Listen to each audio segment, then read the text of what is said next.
Your wife is still alive. Thomas Becket froze. The voice came from behind him, quiet, childlike, yet so piercing that it sliced through the drizzle blanketing the memorial garden.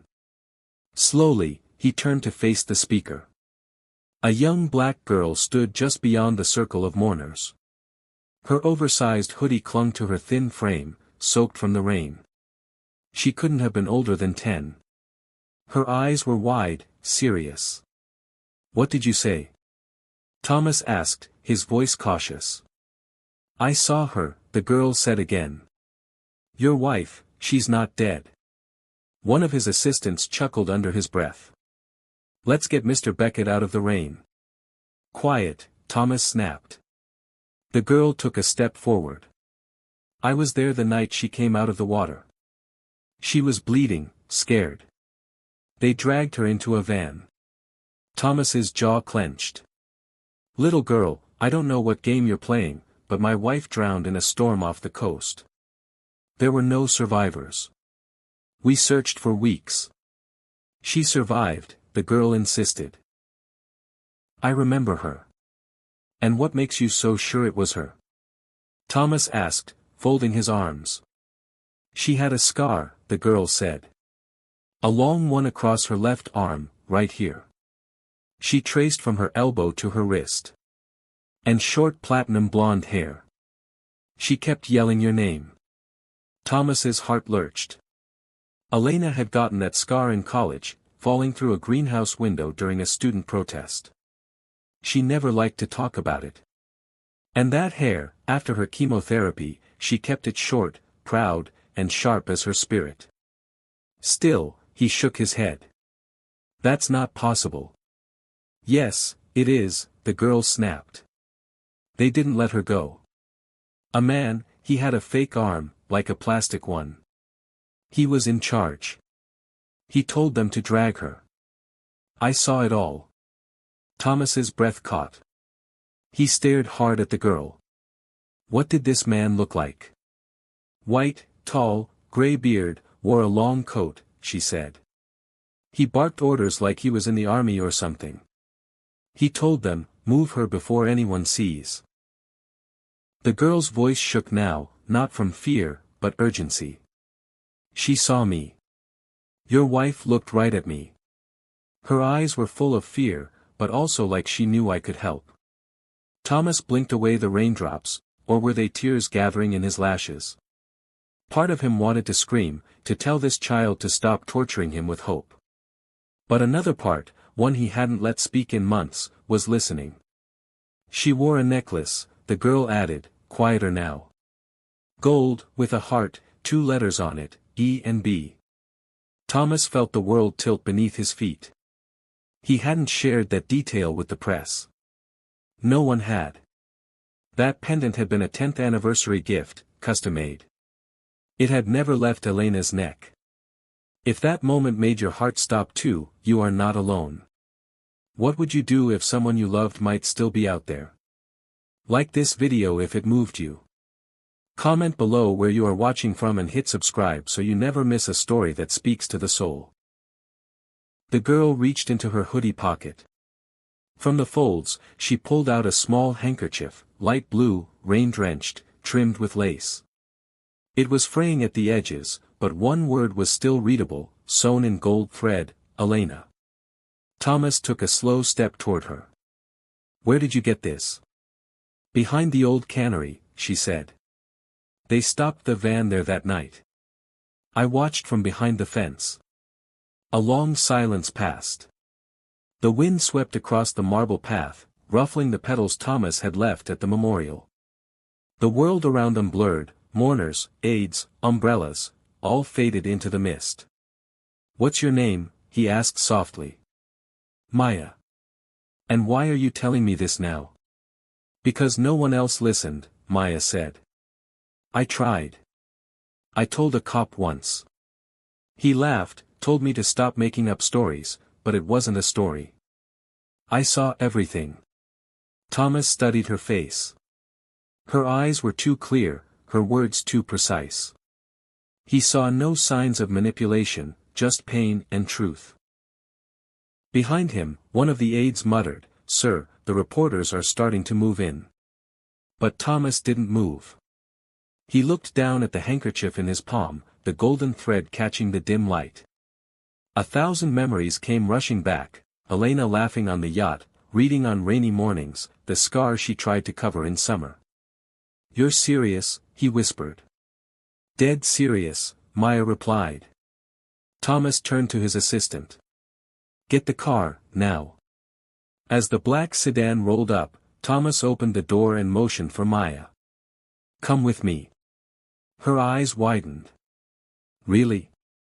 If what you're saying is true," he said, "I need your help to bring her back." Maya climbed in.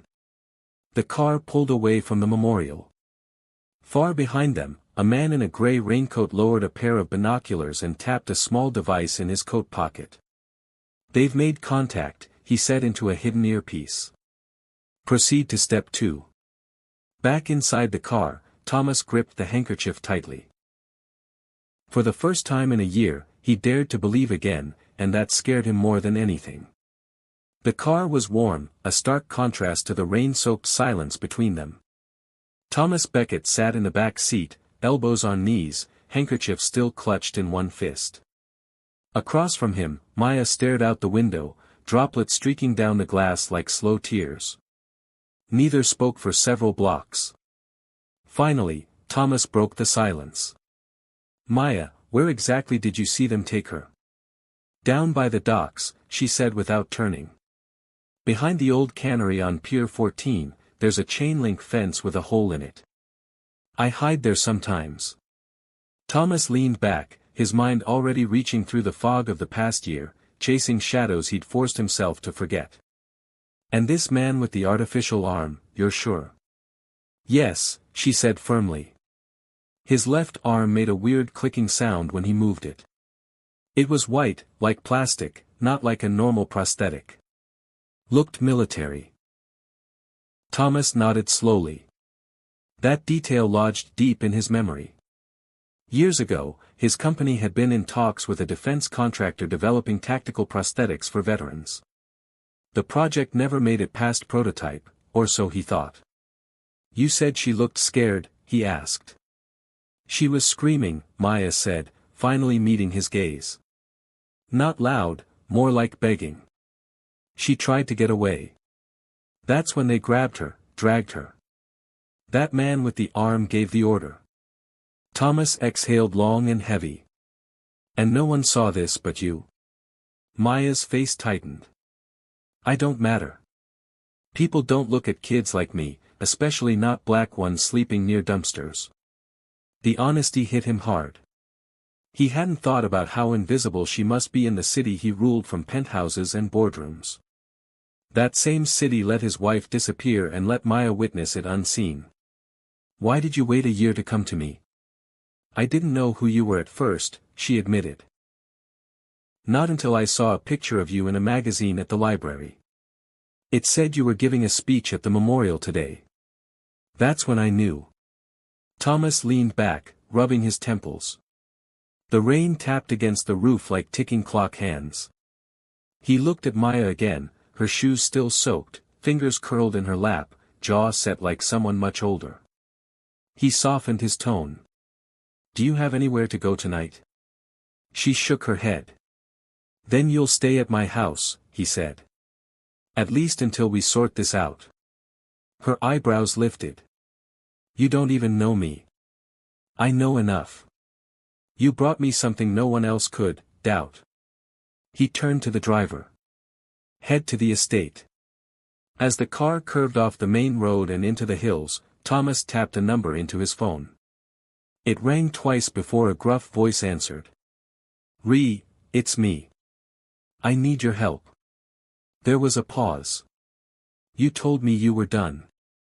"I was," Thomas replied. "Until 10 minutes ago. Now I need surveillance on Pier 14, the cannery, and everything within 5 blocks. Look for signs of containment, medical personnel, military contractors, anyone with an artificial arm." Another pause. "What the hell did you just step in?" "Something I buried a year ago," Thomas said. And it's clawing its way back. He hung up and turned to Maya. We'll start with your story. I want you to tell me every detail. Nothing's too small. Maya hesitated. Do you believe me now? I believe enough to put people on the ground, he said. And that means something. By the time they reached the estate, a sprawling modern home perched on the cliffs, Maya's eyes had grown wide. She'd never seen a driveway this long, never smelled the sea air from behind hand-carved iron gates. A housekeeper opened the door before they stepped out. Mr. Beckett, shall I? She's with me, he said, gesturing to Maya. Get her something warm to wear. And food.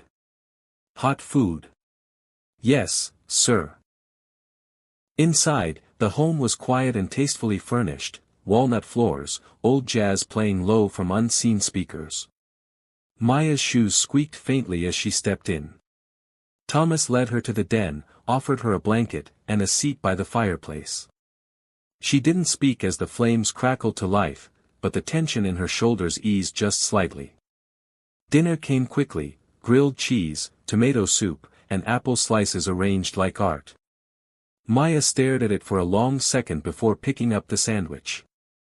I haven't had real food in a long time, she said, voice barely audible. Thomas sat across from her, watching as she took careful bites. What about school? I go sometimes, when the shelters make me. He leaned forward. What would you say if I told you, if what you saw helps me find my wife, I'd make sure you never have to sleep under a pier again? Maya paused, looking at him carefully. You'd really do that? I don't make promises I won't keep. She nodded. Then I'll tell you everything. She did. From the moment she saw the van pull up, to the men in black loading Elena in, to the way one of them dropped a small box that Maya still had hidden, something electronic with strange writing. Thomas listened, absorbing every word, every gesture. Later that night, as Maya slept on the leather couch wrapped in blankets, Thomas sat in his office, lights low, phone to his ear. Again, the voice said. We have movement. Unregistered vehicles at the cannery. Guards, no logos, and one man matching the prosthetic description. Thomas's jaw tightened. Don't engage, just track.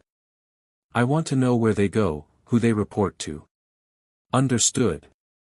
As he ended the call, Thomas looked back through the glass at Maya sleeping. She hadn't lied. He could feel it in his bones. Something dark had stolen his wife from the ocean. And now, the truth had come walking into his life, wearing wet shoes and an oversized hoodie. The storm wasn't coming.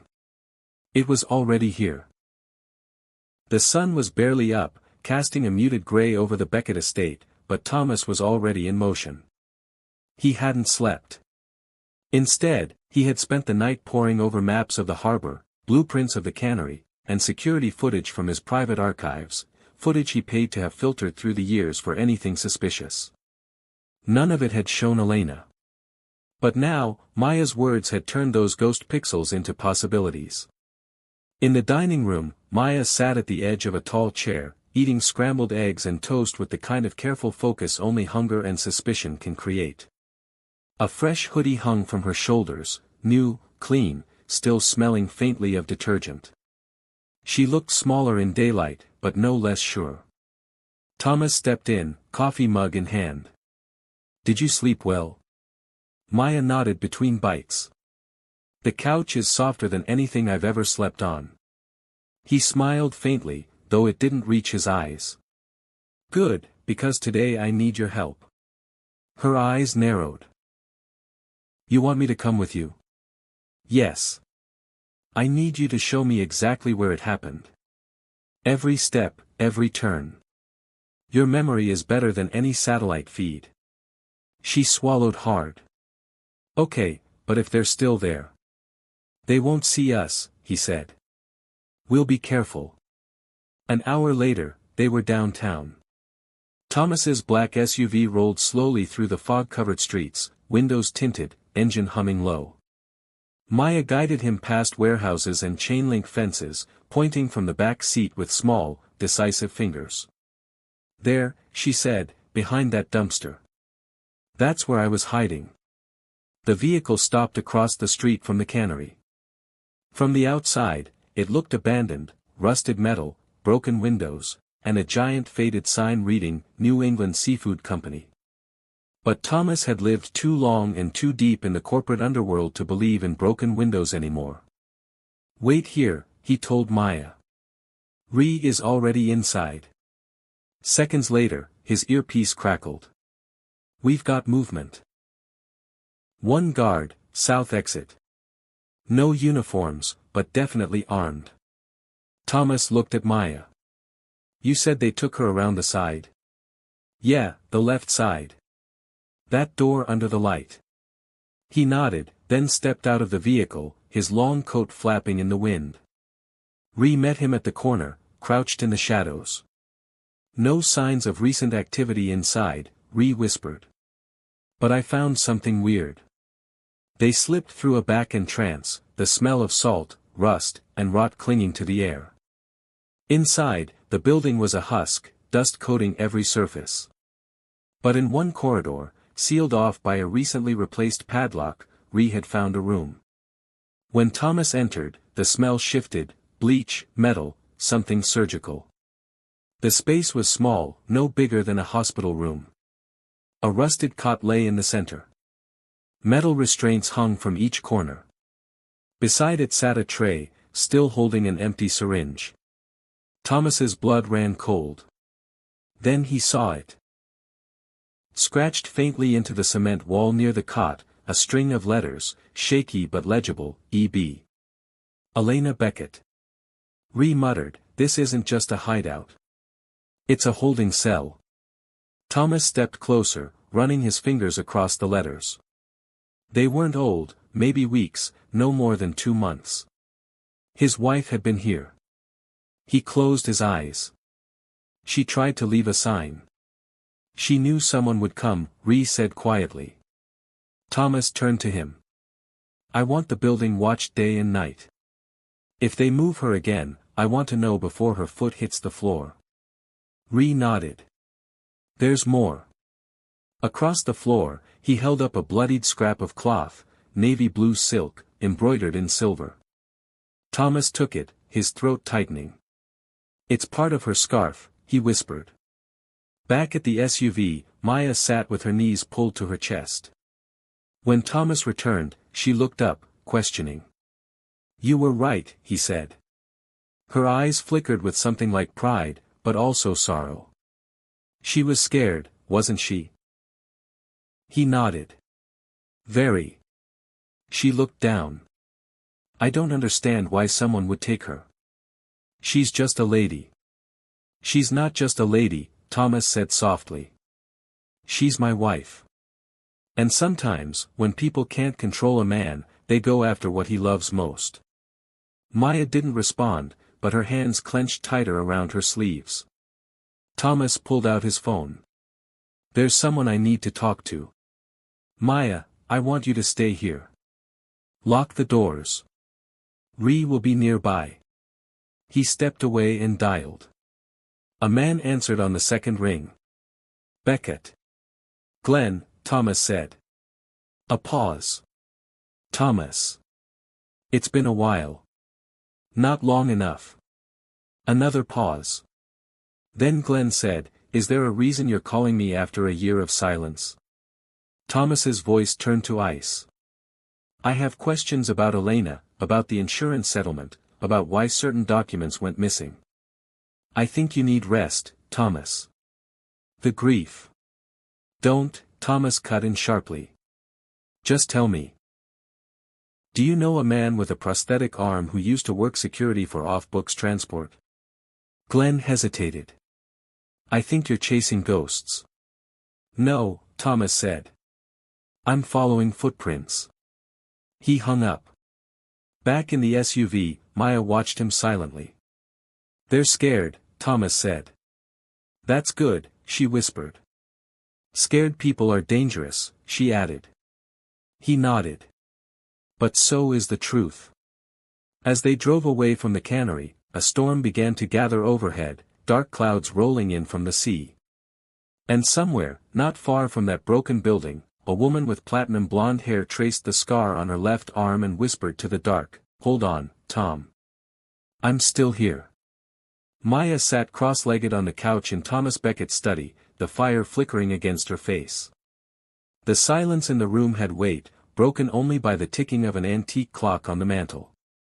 She was drawing something she hadn't done in months. On a pad of fine sketch paper Thomas had given her, she etched the face of a woman with short wavy hair and eyes filled with fear. Her pencil moved fast, certain. Thomas watched her from behind his desk, a file open before him, but his focus wasn't on the paper.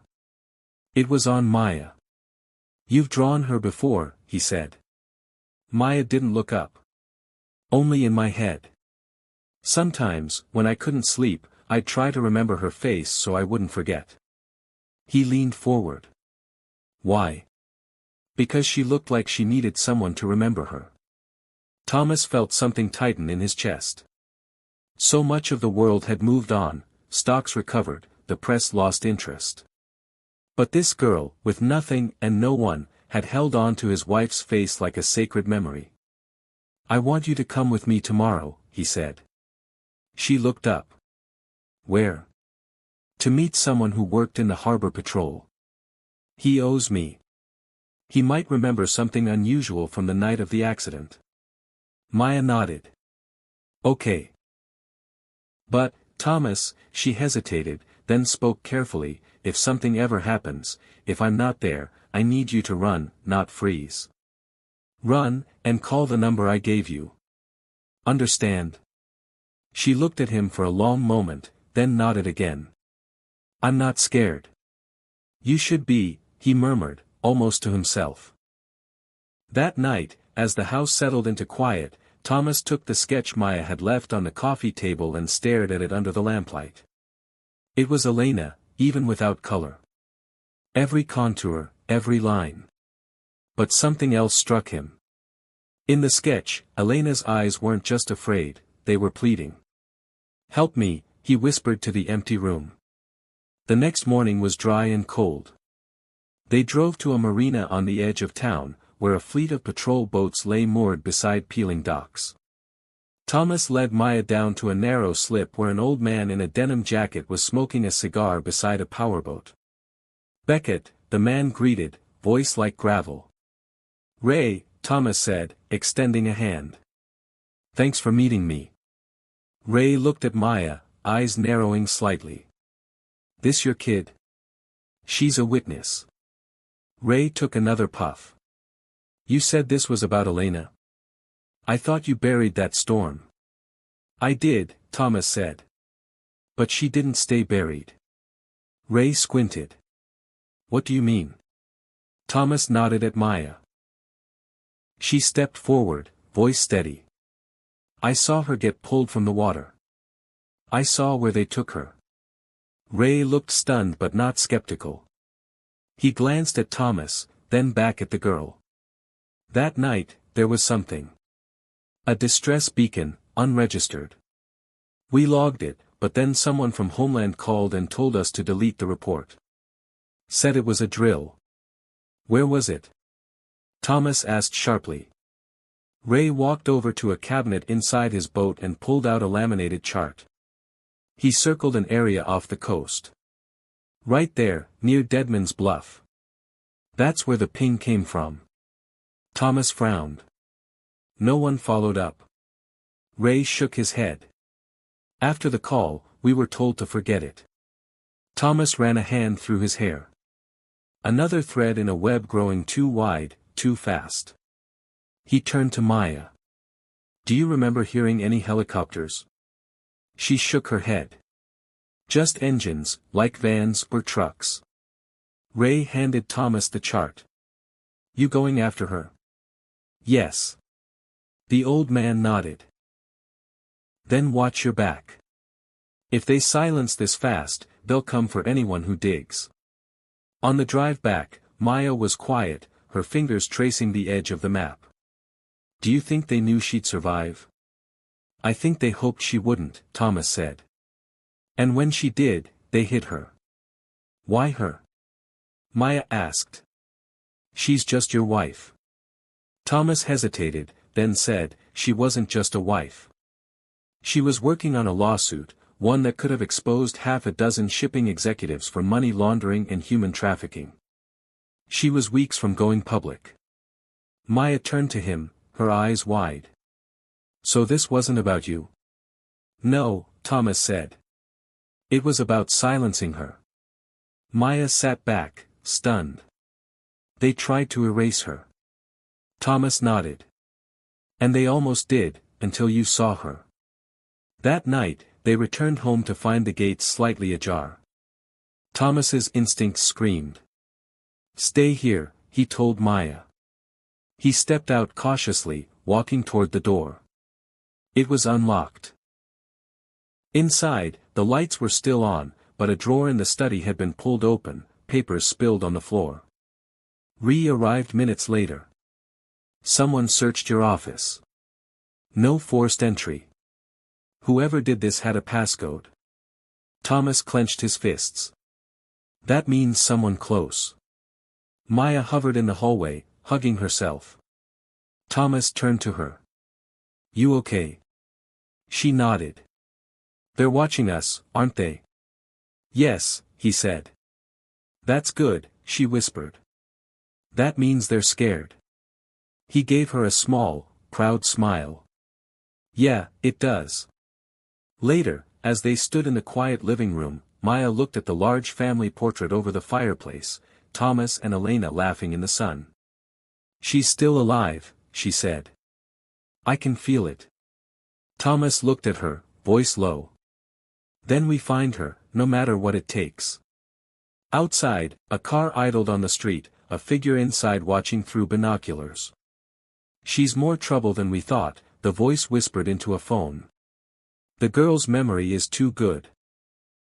Then make it her last, came the reply. The line went dead. But inside the Beckett house, the fire burned brighter than ever. The following morning, Thomas stood in the driveway, watching the ocean mist roll up the cliffs. He held the map Ray had marked, folding and unfolding it with the same tension he used to crush boardroom deals. But this was different.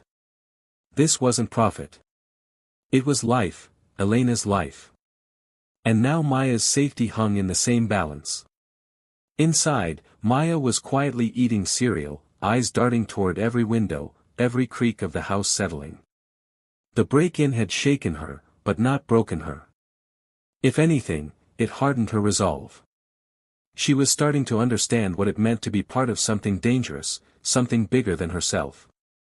Thomas stepped back in and handed her a small object. This is a GPS beacon. Wear it always. She turned it over in her palm. You think they'll try again? I don't think. I know. Ree entered the room, a tablet in hand. I ran a scan through every offshore holding connected to the men Elena was about to expose. Shell companies, dummy trusts, most were dissolved after the incident, but one's still active. He handed the tablet to Thomas, who studied the screen. Ashmont Holdings, registered in Delaware. But the account activity traces back to a supply depot 2 miles from the site where Maya saw Elena taken. Maya stood up. So that's where she is? Thomas nodded. Or where they took her before moving her again. Either way, we go tonight. Maya looked out the window. What if it's a trap? Then we spring it on them first. That night, they drove without headlights down a service road that carved through coastal hills. The vehicle was dark, silent. Ree drove, Thomas navigated, and Maya sat between them, the tablet clutched to her chest. The depot looked dead from a distance, just another corrugated warehouse by the sea. No markings, no lights. But through a pair of long-range binoculars, Thomas saw what he expected, movement. 2 men smoking outside, another pacing near the loading bay. All dressed in plain clothes, but standing like soldiers. They parked a quarter-mile away and continued on foot, keeping to the shadows. Maya, now wearing a dark hoodie and gloves, followed their steps exactly, silent and light. Ree motioned them down. Thermal scans show 3 inside, 1 stationary, possibly restrained. Thomas's heart pounded. Elena? Can't confirm. They crept around the rear, where an old vent provided access to the building's underbelly. Ree pried it open, and one by one, they slid inside. The crawl space was tight and smelled of rust and salt. Maya squirmed through like a cat, her small frame perfectly suited for the narrow path. At the end of the duct, Ree used a fiber-optic camera to peer into the room below. "What do you see?" Thomas whispered.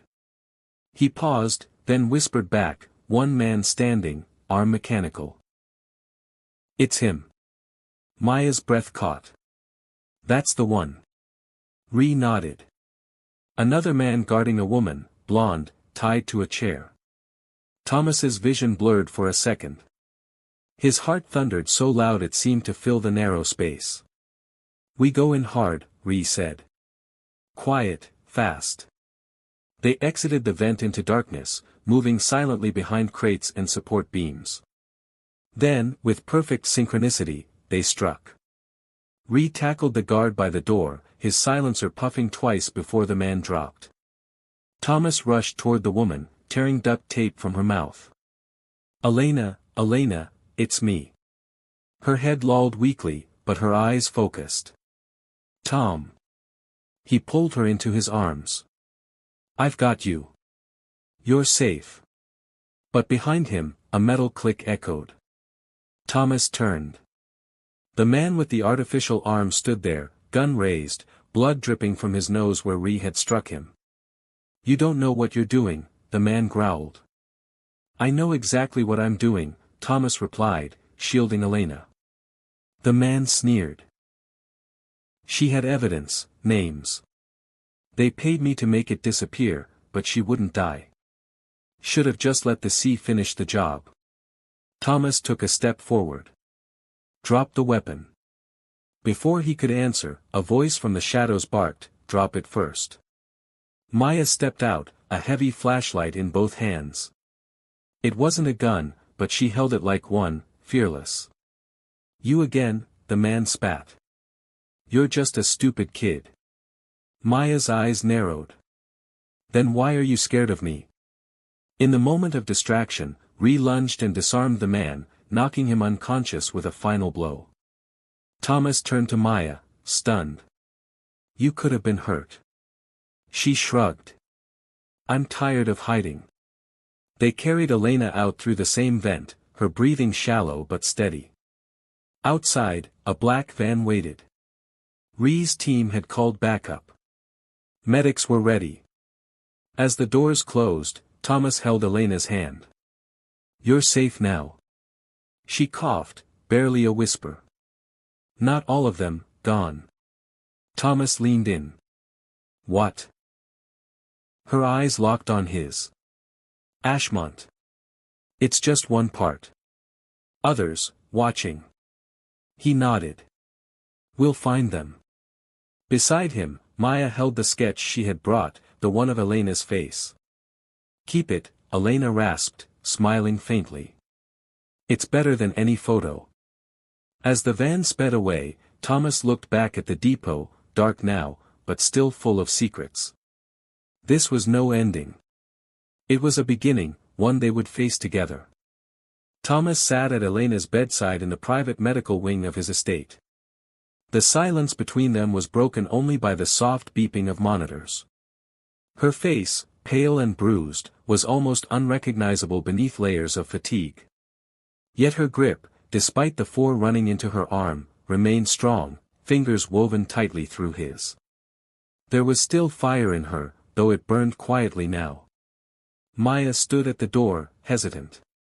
Thomas motioned her in. "She wanted to see you." Maya approached slowly. Elena's eyes flicked toward her, lips twitching into a weak but grateful smile. "The girl," she whispered.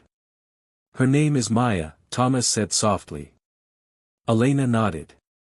Thank you, Maya. I saw you that night. You didn't look away. Maya's voice caught in her throat. I didn't know what to do. I was just a kid. You were brave, Elena whispered. That's more than most. Thomas watched the exchange, a lump building in his chest. It was Maya, not the police, not the press, who had seen what others had ignored. A child from the margins, a shadow society had learned not to see, had refused to see. Later that morning, Thomas met Ree in the estate study, the table covered in files and digital printouts. Anything? Thomas asked. Ree tapped the screen of a tablet. Plenty. Our friend with the artificial arm was working under the alias Gideon Price. Former private military, disappeared from the system 3 years ago. Resurfaced as head of security for several offshore installations. Thomas leaned in. Including Ashmont? Yes. And 3 others. All registered to shell companies based in Luxembourg. But guess what they all have in common? Ree flipped the screen to show a blurry security image, containers being unloaded at a port, no markings, but a distinct symbol painted on one corner, a black triangle over a white field. Elena had that symbol in her files, Thomas said, jaw tightening. She believed it was connected to a trafficking ring using shipping routes to move more than just cargo. She was right, Ree said. And now they know she's still alive. Thomas exhaled slowly. Then we need to hit them before they vanish again. Ree nodded. I've already arranged satellite recon. There's one site still active off the Gulf Coast. Remote, isolated, but not invisible. Good, Thomas said. We go tonight. But as they spoke, across the estate, Maya stood outside Elena's room, staring at a photograph of Thomas and his wife on the wall. Something about the smile on Elena's face looked different than the woman she saw that night, stronger, more open. But now, there was fear behind her eyes. Still, Maya turned as Elena's voice called out faintly. Come here, sweetheart. Maya entered the room, where Elena sat up slightly, her face pale but her gaze sharp. They'll come again, she said. You understand that, don't you? Maya nodded. They already tried. Elena's hand found hers. This isn't just about me anymore. They saw you. They'll want to silence you, too. Maya looked down.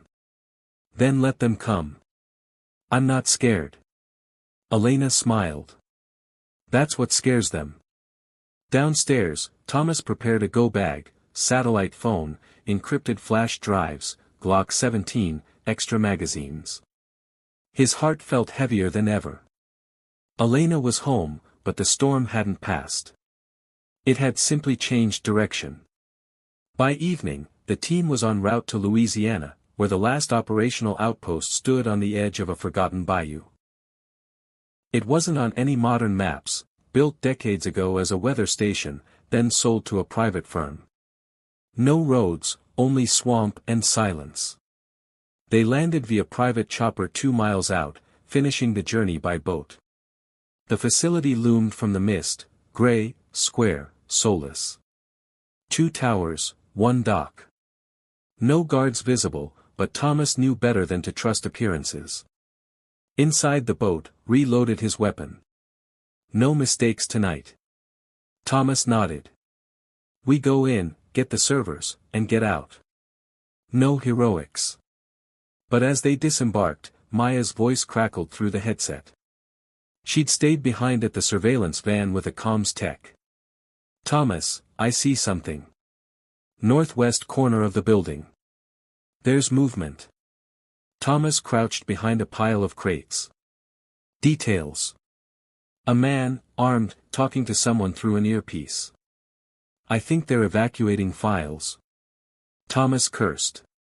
They knew we were coming. Then we move now, Ree said. They advanced in tight formation, neutralizing 2 guards at the perimeter. Inside, rows of servers blinked in blue and green. Thomas made for the data core, inserting an encrypted drive. Files began copying. In the corner of the room, a shadow moved. "Drop it." Ree barked. The figure froze, young, terrified, arms in the air. "I'm just the tech. I don't know anything." Thomas stepped forward. "How long has this site been active?" 6 months. "They bring crates. Never open them. We just process IDs." "What kind of IDs?" "Immigration, falsified papers." "I swear I never asked questions." The files completed. Thomas yanked the drive. "Get out." Outside, floodlights cut through the fog. Another boat arrived, figures disembarking quickly. "Go now!" Ree shouted. They sprinted back to the dock as gunfire cracked the silence. Bullets splintered wood, sparked off metal. Thomas dove behind a barrel, returning fire. Then, through the headset, Maya's voice, "Left side, there's a path through the reeds. GPS shows a narrow inlet. You can escape that way." They followed her lead, running low through the marsh. Shots echoed behind them, but none followed. Within minutes, they were back at the extraction point, soaked, breathless, alive. In the van, Maya watched their dots converge on the map and exhaled. They made it. Back at the estate, Thomas placed the encrypted drive on his desk. "This ends soon," Elena, standing behind him, said. "No, this begins now." And beside them, Maya whispered, "Let's burn it all down." The file decrypted at 3:14 a.m. Thomas, Elena, and Ree hovered around the massive screen in the estate's secure room, eyes locked on the scrolling data, names, bank transfers, images, grainy, time-stamped photos of shipping containers, clandestine meetings, and fake passports. Elena leaned against the back of Thomas's chair, her breath shallow but steady, her eyes sharpened by clarity and rage. "This is it," she whispered. "Everything I tried to expose." Ree scrolled to the next folder. "There's more. Look at this." A list appeared, locations, dates, next shipments. Dozens of them, routes disguised as disaster relief, as environmental research, all tied to the same symbol, the black triangle. Thomas stood. "How many people have they trafficked through this?" "Hundreds," Ree said grimly. "Maybe more." Maya entered the room, holding a steaming cup of tea for Elena. Her hoodie sleeves were rolled up, showing small ink marks where she'd been taking notes of her own. "I found something," she said. "One of the names on the list showed up in a news article last year. A woman named Leora Bentley disappeared while covering a story on corruption in Honduras." Elena froze. "I remember her. She contacted me once. Said she had something explosive. Then she vanished." Thomas glanced at Ree. "Can we find her?" "I don't know. But the file says she was seen near an offshore station off Miami 6 months ago." Thomas looked at Maya. "You want to go with us?" Maya didn't blink. "I need to." That afternoon, they flew to Miami under assumed names. Elena stayed behind, still recovering, still watched over. But Thomas and Maya, now Shadow and Fire, moved swiftly. The offshore station was technically an oceanic climate research facility, but when they arrived via rented catamaran, it looked like anything but rusted towers, masked guards, and no research equipment in sight. They docked half a mile away, then swam the rest under cover of darkness. Maya moved like she'd done this before, lean, quick, and silent. Inside, the station's hallways hummed with cold lights and the distant clink of metal. Thomas held his breath with every step. Maya crept ahead, using a salvaged access card from the last raid. It worked. In the center chamber, they found what they didn't dare hope for, a cage of people, 8 in total, cramped behind steel bars. One woman stepped forward as they opened the gate. Her face was gaunt, hair cropped unevenly, but her eyes were full of defiance. Leora Bentley?" Thomas asked. She nodded, voice hoarse. "Took you long enough." Maya helped her down the corridor while Thomas and Ree covered their backs. Suddenly, alarms blared. They'd been found. "Move!" Ree barked. They sprinted through the hall, ducking into an access tunnel that dropped down to the subdeck. Maya clung to Leora, guiding her steps. Behind them, gunfire ricocheted off metal. But Maya didn't flinch. She ran, pulled, turned corners like she'd memorized the floor plan. At the dock, their escape boat waited, already running. As they boarded, Ree dropped a small black object behind him. "Gift," he muttered. As they sped from the platform, the explosion thundered behind them, tearing through the compound's east wing. Fire lit the sea. No more hiding. Back at the safe house, Leora sat at a makeshift table, drinking clean water like it was champagne. She looked at Thomas. "You want to burn them down?" "We already started." She slid a flash drive across the table. "Take this. It's everything I gathered before they grabbed me. Names, locations, codes they use to move people. You put this in the right hands, they'll never hide again." Maya asked, "Why didn't you give it up before?" "I didn't trust anyone," Leora said. "But your girl, she looked at me the same way Elena did, like I still mattered." Thomas placed the drive in a secure pouch. "You'll stay here. We'll protect you." "No," she said. "I want to speak. I want my face on the news. I want them to know I survived." Thomas met her gaze and nodded. "We'll make it happen." The next morning, the story broke. Leora Bentley, journalist missing for over a year, reappeared on live television. She named names.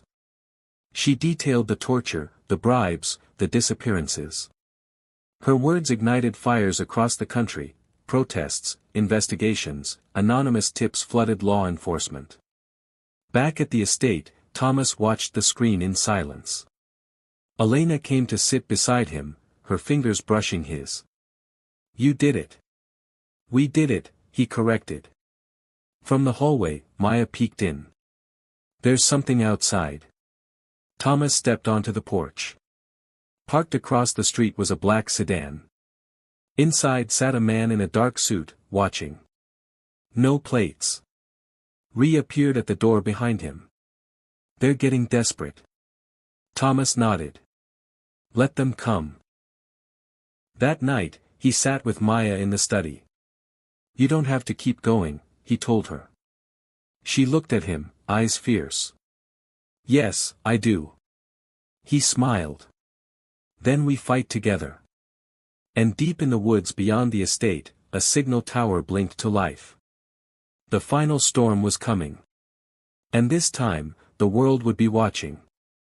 3 days after Leora's televised statement, the world had changed. National news outlets ran the story 24/7. Networks replayed her every word, her every scar. Overnight, names that once sat quietly behind walls of corporate immunity now echoed through headlines with shame and accusation. Some vanished, some resigned, a few were arrested, but most were still out there. At the Beckett estate, the silence that followed wasn't peace. It was pressure, thick, tense, like the moment before glass shatters. Thomas stood in the command room with Ree, reviewing a dossier just delivered by an anonymous contact inside the Department of Homeland Security. It confirmed what they already feared: the Black Triangle Network reached into agencies designed to protect them. Every investigation risked sabotage. Ree tapped a line on the screen. "There, that's the node. Central Command, a facility disguised as an underground records archive just outside Phoenix."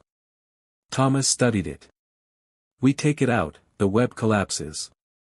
"Yeah," Ree said. "But it's locked tighter than Fort Knox."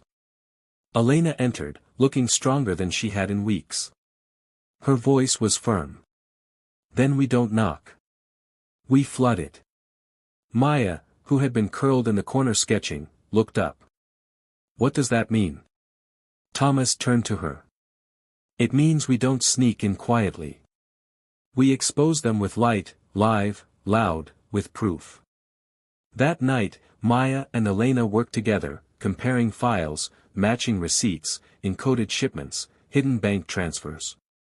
What began as a revenge mission now looked more like a revolution. They weren't just chasing shadows anymore.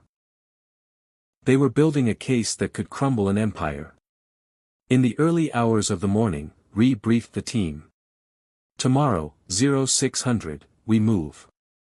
We get into the facility, plant the transmitters, and activate the live feed.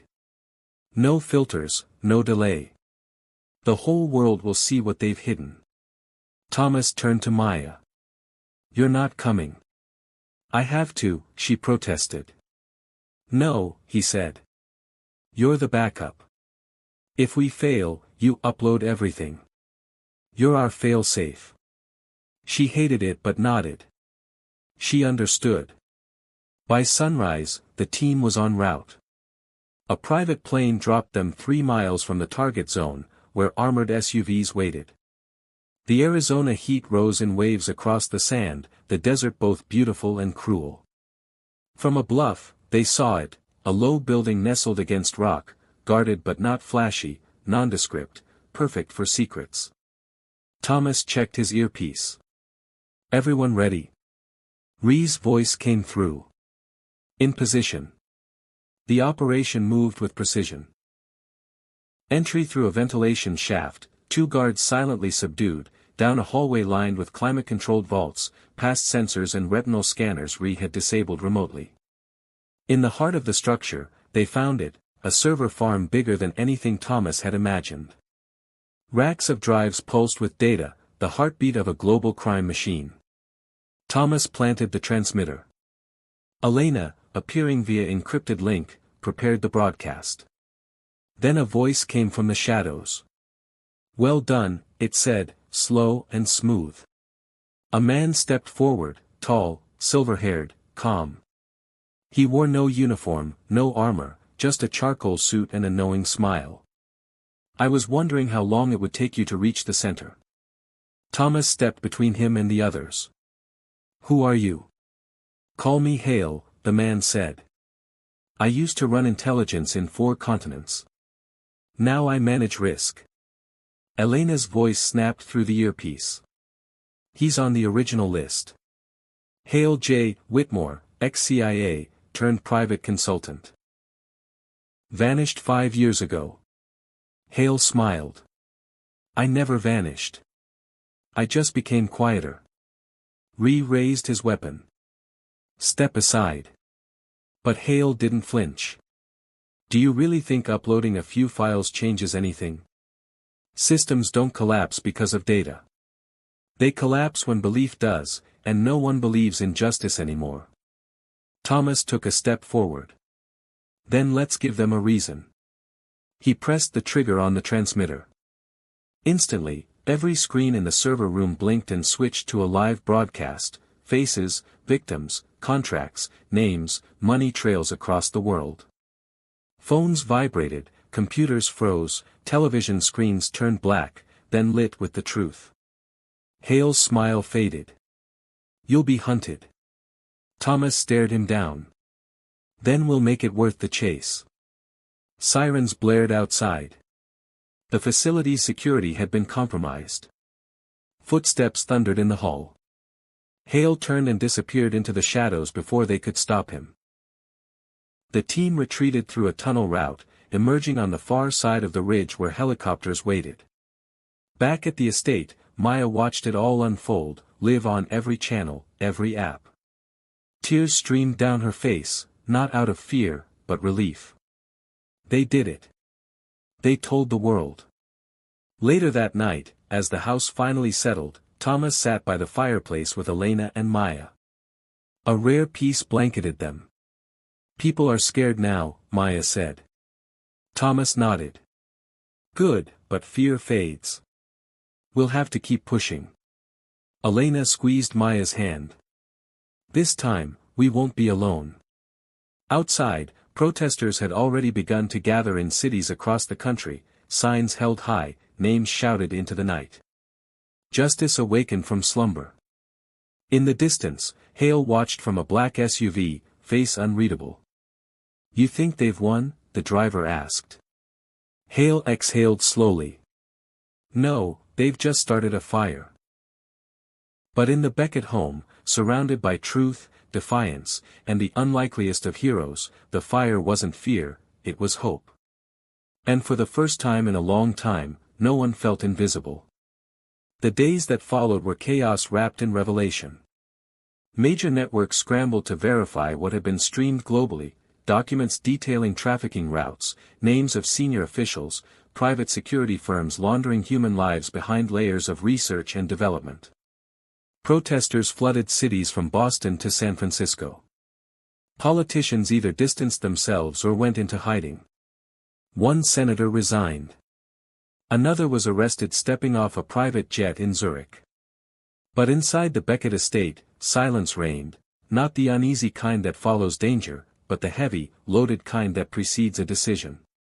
Thomas stood before the war room screen, arms crossed, eyes scanning reports.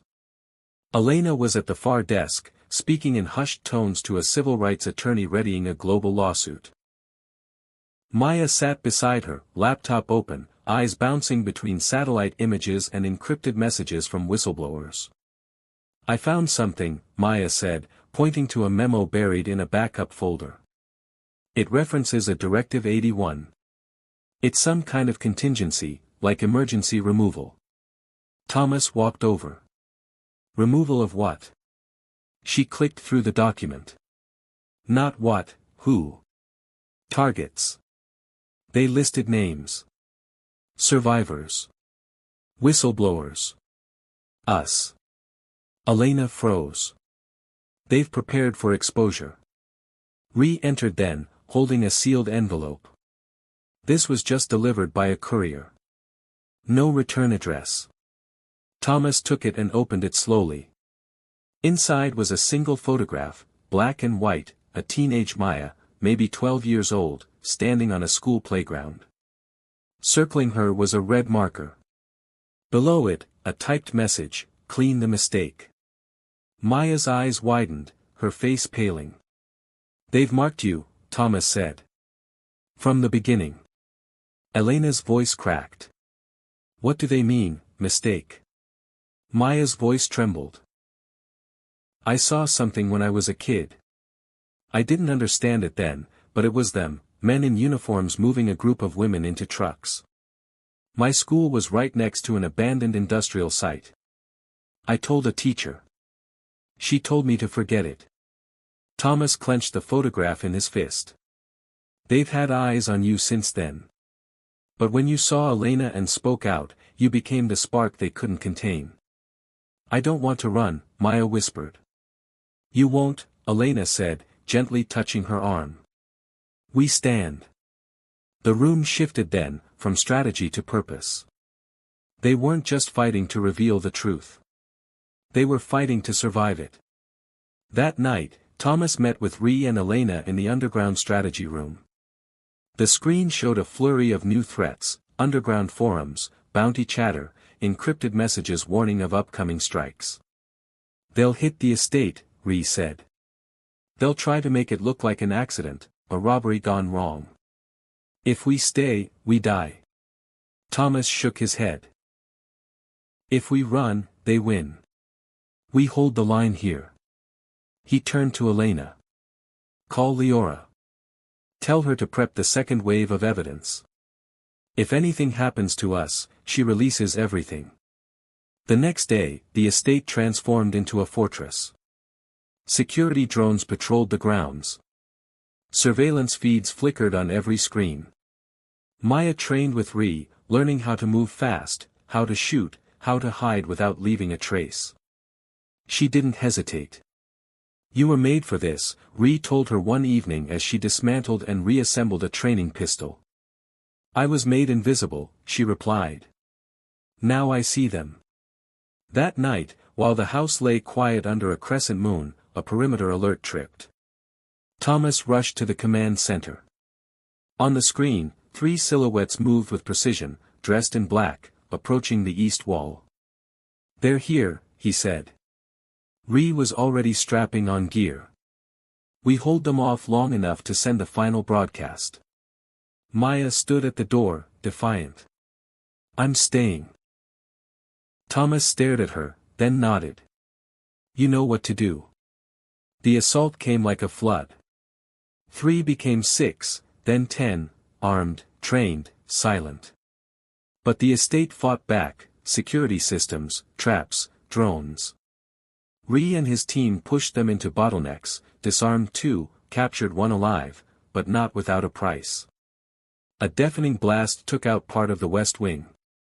Smoke filled the halls. Elena ushered Maya into a safe corridor, pushing a hard drive into her hands. "If we fall," she said, "you finish it." "I won't let you fall," Maya said. In the command room, Thomas was bleeding, shoulder grazed, adrenaline masking the pain. Ree stood guard at the door, breathing hard. From the corner, the captured man, hood removed, face twisted with fanaticism, smiled. "You think this ends with you?" Thomas walked over, blood trickling down his arm. "No. It ends with the world. And you just gave us the last piece." The man frowned. "What? You talked. We recorded it." Elena stepped in. "And now the world will see you." Within minutes, the team uploaded the final data, confessions, internal memos, orders with Hale's name, names of funders and lobbyists. Every channel received it. There was no stopping it. Outside, sirens wailed. Reinforcements, local police, federal agents summoned by Ree's emergency protocols, swept in. The invaders fled. Some were caught, others vanished. But inside the estate, battered and bruised, the survivors stood, Thomas, bloodied but upright, Elena, breathless but unbroken, Maya, eyes shining, still holding the drive. They had not only survived, they had made history bleed. And far away, in a darkened boardroom, Hale watched the footage of his network crumbling. He didn't scream. He didn't panic. He smiled, because the war wasn't over. But for the first time, it was no longer silent. The estate bore the scars of war, walls scorched, glass shattered, a section of the west wing blackened by fire. Yet the American flag outside still flew. Torn, yes, but not fallen. The world had seen what happened. They had heard the truth. But now, something more dangerous stirred, retaliation. 3 days after the attack, Thomas met with federal agents in a sealed room beneath the courthouse in D.C. The evidence they'd uploaded had triggered congressional hearings and emergency task forces. Over a dozen arrests were made. But Hale wasn't one of them. "He's vanished," said Agent Calder, a wiry man with deep lines around his mouth. "We froze 7 of his shell accounts. Still no activity. He's gone ghost." "He's not hiding," Thomas said, staring at the digital board showing Hale's photo. "He's preparing." Agent Calder folded his arms. "Your estate was a battlefield. Public opinion is on your side now, but this guy plays a long game.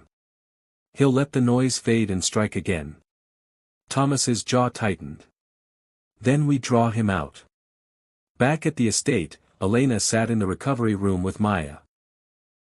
Though she'd suffered bruises and smoke inhalation, Maya had emerged fiercer than ever. Still, something was gnawing at her.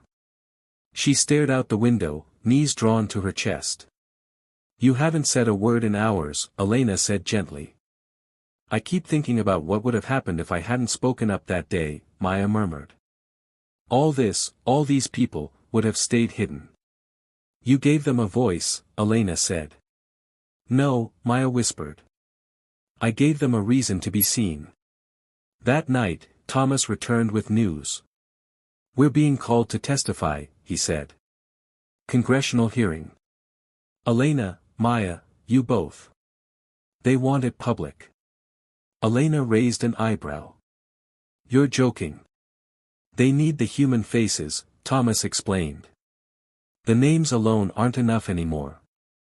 The people need to see the victims, the survivors, the girl who remembered. Maya looked up. I'll do it. Thomas stared at her, surprised. You're sure? She nodded. They used my silence once. Never again. In the days leading up to the hearing, they prepared. Thomas worked with attorneys and security experts. Elena coordinated with journalists, ensuring the broadcast would be global. Maya rehearsed with coaches, not to memorize words, but to hold herself steady when every camera turned. You'll be fine, Thomas said one night as they stood in the study. You've already faced worse than anything that room can throw at you. Maya took a deep breath. I'm not scared of them. I'm scared of what comes after. The world changes slowly, he said. But not without people like you. The day of the hearing arrived. The marble halls of the Capitol buzzed with press and protesters. Maya walked beside Thomas and Elena, her steps light but certain. When they entered the chamber, flashbulbs erupted. Inside, senators sat stiffly behind long wooden desks. Cameras streamed live to millions. Elena testified first, calm, articulate, exposing how the network silenced her, then tried to erase her altogether. Thomas followed, detailing the digital trail, the attacks, the names. But it was Maya, seated on a small cushion behind the witness table, who brought the room to stillness. Please state your name for the record, the chairman asked. Maya Lillian Owens, she said. How old are you? 15. A beat. And what would you like to tell us? Maya looked directly at the camera. I saw a woman get dragged from the sea. I saw her scream. I saw men with guns, one with a fake arm, pull her into a van. I was 10 years old. I told my teacher. No one believed me, not until I met Mr. Beckett. And then I saw what hiding the truth does to people. It makes them disappear. The room was frozen. One senator leaned forward. Why did you speak out now? Because I was tired of being invisible. Outside the chamber, the crowd watching erupted into applause. Tweets went viral. Hashtags exploded. Hashtag ICUA began trending globally. By nightfall, the committee issued an emergency order. Every company and official named in the files would be investigated under federal oversight. A special task force was established. For the first time, the phrase, "Black Triangle," entered the congressional record. But elsewhere, miles away, in a lavish coastal compound, Hale watched the hearing from a projection room, swirling scotch in a crystal glass. She's dangerous, a woman beside him said. No, Hale replied, smiling faintly. She's necessary. The woman frowned. Then why are we not stopping her? Because now, Hale said, standing, we change tactics. Back at the Beckett estate, the family gathered in quiet celebration. Reporters waited at the gates. Security tripled, but inside, they ate together, laughed, exhaled. You did it, Thomas told Maya as she curled up with hot cocoa. No, she said sleepily. We did it. But as Thomas stared out the window toward the distant hills, he couldn't shake the feeling, this wasn't victory. This was intermission. And somewhere out there, in the calm between storms, a new shadow stirred. 2 weeks passed, long enough for headlines to cycle, long enough for attention to shift. Though Maya's testimony still echoed across talk shows and think pieces, the urgency that had gripped the nation began to wane. Justice, it seemed, had a short memory. But not for Thomas. He stood in the upper observatory of the Beckett estate, a rare moment alone as stars blinked in the cold Arizona sky. Below, lights from the perimeter security glowed faintly, constant reminders that peace for them was conditional, temporary. Re-entered quietly. It's starting again. Thomas didn't turn. Where? South Africa. A clinic bombed. Same symbol, black triangle carved into the wall. Thomas inhaled through his nose. Hale's shifting the board. He's no longer protecting the network, Ree said. He's resurrecting it. Inside, Maya sat at the long oak table, papers scattered before her. She was no longer just the girl with a sketch pad. She had become something harder, sharper. She studied patterns now, flight logs, shipping manifests, real-time chat room intel scraped from deep web corners. Elena placed a warm hand on her shoulder. You need rest. I need to stay ahead, Maya replied, eyes locked on the screen. Thomas, Elena called from the hallway.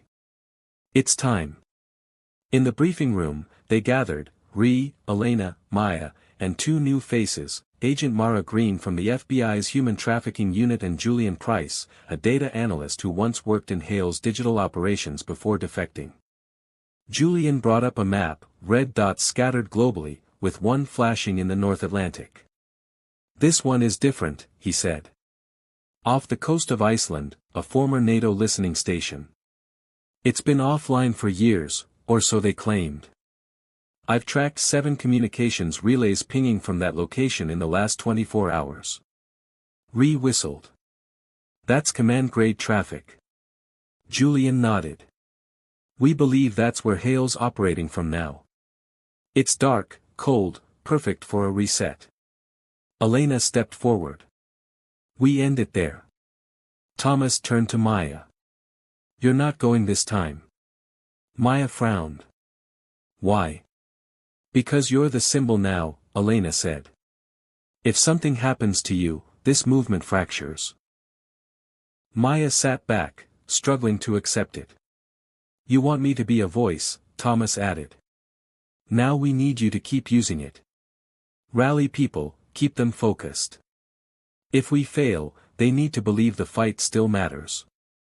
Maya nodded slowly. Then you bring him back. 2 nights later, a private jet cut through icy skies. Thomas, Ree, Elena, Julian, and a tactical unit disembarked at an abandoned airfield in northern Iceland. Snow whipped sideways. Wind howled like a warning. They moved in silence, snowshoes crunching over frozen earth. The facility emerged like a beast from the mist, angular, metallic, partially buried into a cliffside. No lights, no sound, just a signal pulsing beneath the ground. They entered through a rear maintenance shaft Julian had mapped. Inside, the corridors were narrow, lined with frost and old surveillance wiring. The deeper they went, the warmer it grew, the hum of servers vibrating beneath their boots. In the command chamber, they found it. A digital hub, massive monitors displaying live feeds from various operations around the globe, data streams, drone cams, payment confirmations. The machine had evolved, but it was still the same beast. Hale was waiting. He stood at the center, alone, no guards, no weapons. Thomas raised his pistol. Step away.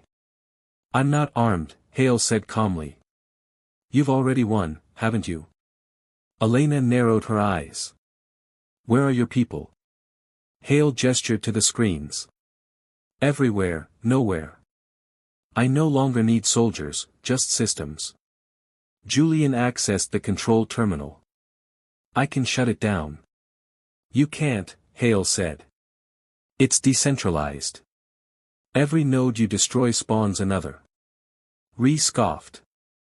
You're coding Hydra now. I'm quoting survival, Hale said. Thomas advanced slowly. You hurt innocent people. You sold them, branded them, buried them. I did what governments do, Hale replied efficiently. Julian typed furiously. He's not lying. The system replicates in real time.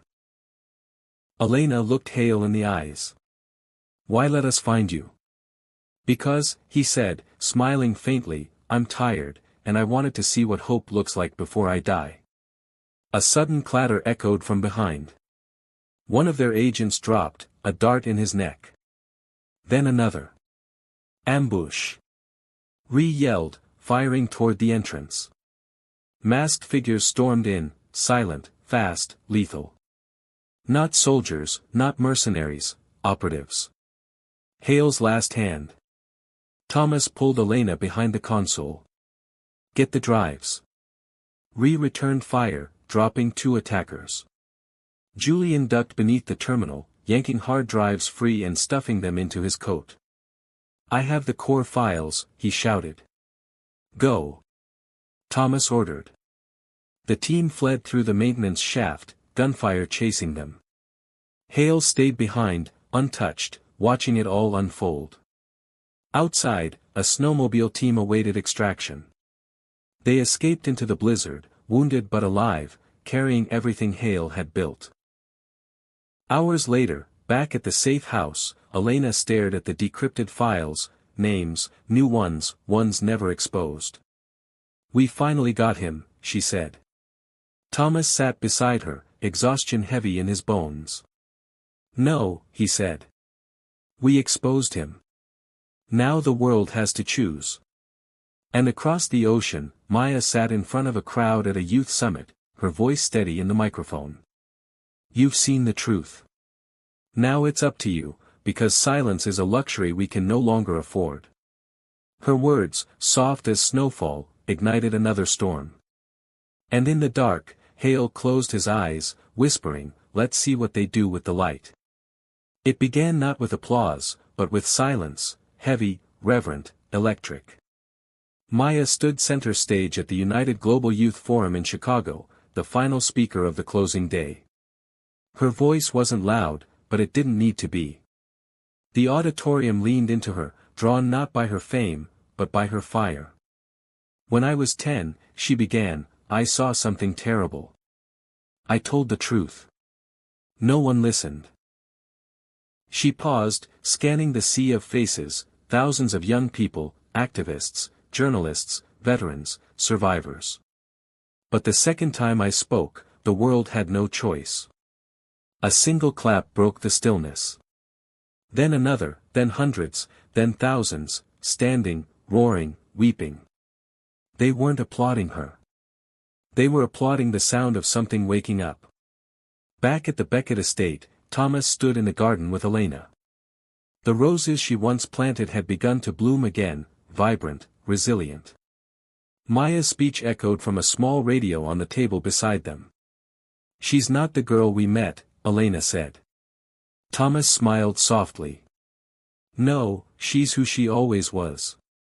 We just finally saw her. Inside the house, Ree and Julian worked on the final upload, an open-source archive of every file Hale ever created, released to trusted international coalitions, vetted journalists, and human rights organizations. No more holding back. No more keeping the sword sheathed. I've scrubbed the metadata, Julian said. Even if they try to rebuild, they'll be chasing ghosts. Ree cracked a rare smile. Then we've done our job. But outside the glow of hope, shadows still lingered. Hale had vanished again, no confirmed sightings, no intercepted communications, only speculation and fear. Some believed he was dead. Others thought he'd changed names, faces, maybe even sides. But Thomas knew better. Hale wasn't hiding. He was waiting. And yet, for the first time, that knowledge didn't weigh on him, because the story wasn't about Hale anymore. It wasn't about him or Elena or Ree. It was about Maya. That evening, Maya returned home, not to cheers or cameras, but to arms, Elena's embrace, Ree's silent nod, Thomas's steady hand on her shoulder. Family, not by blood, but by battle. I missed you guys, she said, dropping her bag by the door. We never left, Elena whispered. After dinner, they gathered by the fireplace. Outside, the desert wind howled against the windows. Inside, the room glowed with quiet warmth. Maya sat cross-legged on the rug. Do you think it'll ever be over? No, Thomas said truthfully. But that's not the point. Elena sipped her tea. The point is to make sure it never becomes silent again. Maya nodded. She understood. Later that night, as the house slept, Thomas walked the halls. He paused before the study, looking at the wall where Maya's sketch had been framed, a pencil drawing of a girl watching the world burn, her face lit not by fear, but by determination. He turned off the lights, letting the moonlight spill across the floor. Somewhere far away, in a dim, cold room, Hale stood before a mirror. No longer a man of power, no longer worshipped or feared, just a man, older, thinner, with the weight of his legacy pressing against his lungs. He opened a journal. The first page bore only a sentence, "Every movement needs its villain." He closed it. In Washington, hearings continued. Victims testified. Corporations crumbled. An international coalition was formed to investigate transnational human trafficking. Laws were rewritten, systems reviewed, nothing perfect, nothing clean, but movement. And on a cool autumn morning, in a small town in Ohio, a classroom of fifth graders watched Maya's story as part of a civil rights unit. A girl with curly hair in the back raised her hand. "She was just a kid," the girl said. "How did she do all that?" The teacher smiled. "Because she didn't believe she was too small to matter." And in that room, another spark was born. Back in Arizona, Maya stood beneath the night sky, alone, but not lonely. She looked up at the stars, scattered, bright, stubborn. Her voice was soft. "We're still here," she whispered. "And we're not done." Behind her, the door opened. Thomas joined her, hands in his coat pockets. Thinking big thoughts. Thinking honest ones. They stood together in the hush of night. "Do you think they'll remember us?" Maya asked. Thomas smiled. "They'll remember what we stood for. That's enough." She nodded, the fire in her eyes steady. Justice wasn't clean. It wasn't quick. And it never arrived on time. But when it did come, it wore the face of a girl who refused to be quiet. And that, Thomas thought, was the kind of ending worth fighting for. This story reminds us that the most powerful voices often come from the most unexpected places. Maya, a young girl once dismissed and forgotten, became the spark that exposed a global injustice. Her courage teaches us that speaking up, especially when it's hardest, is how change begins. In a world that often silences truth, the act of standing firm in the face of fear is not only brave, it's necessary. Justice is not always swift, but it is always worth pursuing.